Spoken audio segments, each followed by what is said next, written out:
We live in a world that's unpredictable. Without warning, we may have to make quick decisions that impact the health and safety of our loved ones.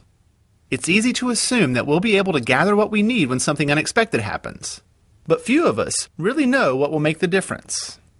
This is preparing a family emergency kit in plain English. Imagine that your neighborhood begins to flood in the middle of the night.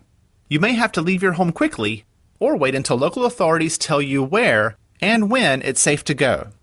In either situation, you want to be able to take care of your family for at least 72 hours while emergency workers help those in urgent need. Having a well-stocked, portable, and easy-to-find emergency kit will help make sure that you have the basic supplies to keep you and your family safe, no matter where you are. Let's talk about what goes into that kit. In an emergency, the basic services we use every day may not work. For example, your water, electricity, gas, and telephone service may not work, and it may be impossible to access cash from a bank. When these services are not available, an emergency kit can provide the basic necessities. For example, we all need water. The rule of thumb is 2 liters per person per day for 72 hours, or 3 days. It's a good idea to use small bottles that can be carried easily. Of course, we also need food. Because your kit needs to be ready at all times, use food that won't spoil, like canned goods, energy bars, or dried food that can be stored longer. If needed, baby formula and pet food may be a good idea. And remember a manual can opener to open those cans. So now your kit has a good start, food and water. What else? Well, it's dark and there's no electricity. A flashlight and radio will be handy to see where you're going and help you stay informed.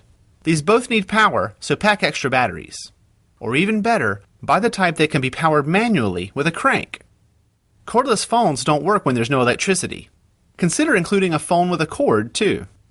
Of course, an emergency kit wouldn't be complete without a first aid kit with the basics like bandages, antiseptic, and pain relievers. With these items, food and water, flashlight and radio, and a first aid kit, we've covered the basics.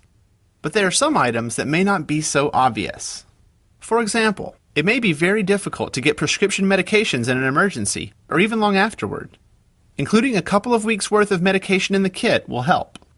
While you're thinking about medical needs, consider what equipment may be needed to accommodate family members with special needs.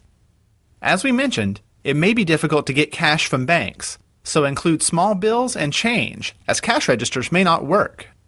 Lastly, keeping important documents like copies of birth certificates, wills, passports, and insurance policies in your kit can make it easier to stay organized during an emergency.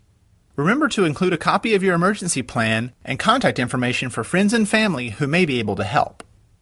We all hope that emergencies don't occur and your kit goes unused, but that's no reason to delay.